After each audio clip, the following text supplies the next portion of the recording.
one BMW chassis that's often seen as the pinnacle of quality, reliability, and enthusiast-centered performance. And this BMW would unknowingly pave the way for dozens of models released in the past 2 decades. Can you guess what it is? Well, if you guessed the E46, you're right. The E46 was launched in November of 1997 and was offered in 5 body styles: the coupe, convertible, sedan, wagon, and the hatchback. Now, the E46's chassis was actually very small and nimble, and this would prove to be an effective formula in many of the models we enjoy to this day, such as the E8X 1 Series and the F chassis of the 2 Series. So the 228i, the 235i, the M2 all benefit from the small and nimble formula that the E46 carried forward. And now the powertrain on the E46 comprised of 2 main engine setups. You had the inline 4 and the inline 6 variants. The inline 4 would be the M43, N42, and N46 engines,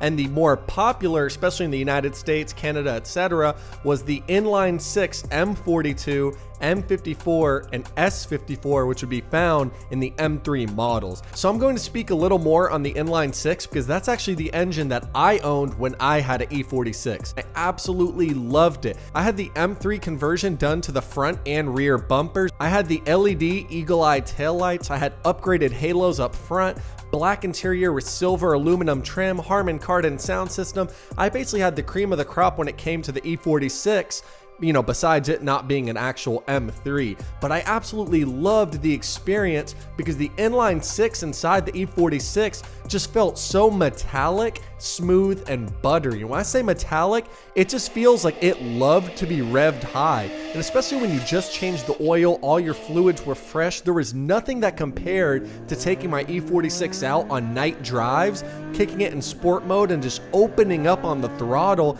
and hearing that nice metallic high revving sound was just beautiful. It always felt like the drivetrain in the car was so planted and predictable. It never did anything crazy, it never idle surged, nothing like that.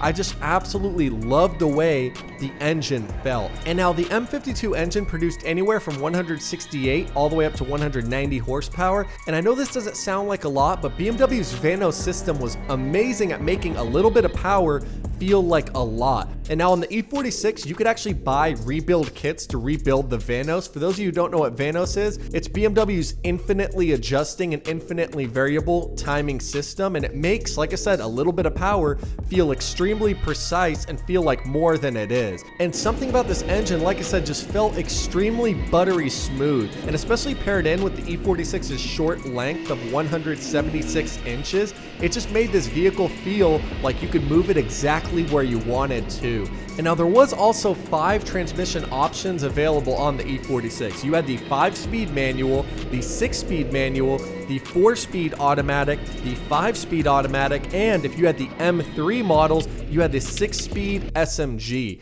Now I own the 5-speed automatic, and I definitely wish that it would have been a 6-speed automatic because you would have got a little more precision out of, you know, the transmission and the drivetrain in general, but overall it still felt pretty good. But the thing to take note of is that this came in a 6-speed manual transmission option, and this is extremely advantageous for people who wanted a driver-centered experience and wanted the older analog, more driver-oriented BMWs, and they got the option to put a 6-speed manual and have complete control over this vehicle. So overall, it's just a ton of fun to drive. So no matter if you own the 4-door sedan or the hatchback or the coupe, I think everyone can appreciate that this BMW, even though it didn't have a lot of horsepower on paper, the small, nimble body style made it a dream to drive. And now this gets us into the next echelon of the E46, which is the M3. The E46 M3 is the most iconic BMW ever produced to date, and I can say that 100% with certainty. And heck, it was even the cover vehicle of the Need for Speed video game. It doesn't get more iconic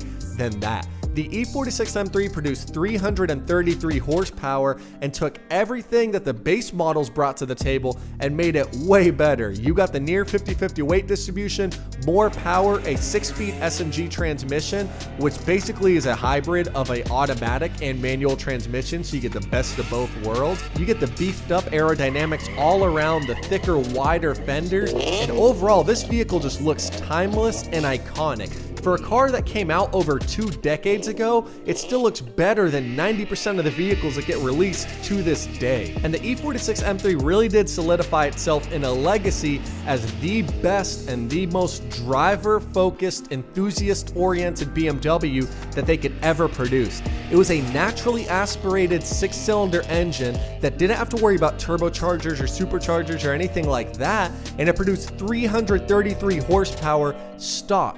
That's over 300 horsepower on a naturally aspirated 6-cylinder engine that gave you near 50-50 weight distribution, a timeless exterior. Overall, you just don't get more BMW than that. It really is the pinnacle and the hallmark and the bookmark of what an enthusiast-oriented machine should be. And that kind of leads us into the next topic, because the E46 really did pave the way for every generation after it. It's no coincidence that if you look at the E8X 1 series and then you look at an E46, they share so many qualities from each other. The front end, the rear end, the side profile. The 1 series basically just looks like a newer E46 in every way. And that's because when BMW upgraded to the E9X 3 series, they left a huge void in the market because the 3 series was so much bigger than it was before. So BMW had to plug the hole in that market by releasing the 1 series, keeping the small, nimble, and precise nature from the E46 and translating that on to a newer vehicle. So the E46 directly impacted the entire BMW scene because it translated all of its best attributes on to the next generation with the 1 series. And then we saw this happen again when it came to the F chassis of the 2 series. If you look at the M2, that is seen as the best BMW ever made and overall the most fun to drive. They took the best attributes from the 1M, and if you look at the 1M, they took the best attributes from the M3 E46 generation. So you can see directly BMW translated all the best attributes on to the next series of the vehicle. And this is so important because BMW really did solidify its legacy and move its lineage forwards because of the E46. It was such a pinnacle vehicle, such an iconic model, and it sold millions and millions worldwide that they had to keep the legacy going in some way. And because of that, they translated all the best attributes to the 1 series and then later on the 2 series. The E46 will go down in history as the BMW that paved the way for many of the models that we enjoy to this day. But let me know what you think. Do you have an E46? Have you owned one? Have you wanted one? Leave your comments with your experiences down below, and I'll catch y'all in the next video. Peace out.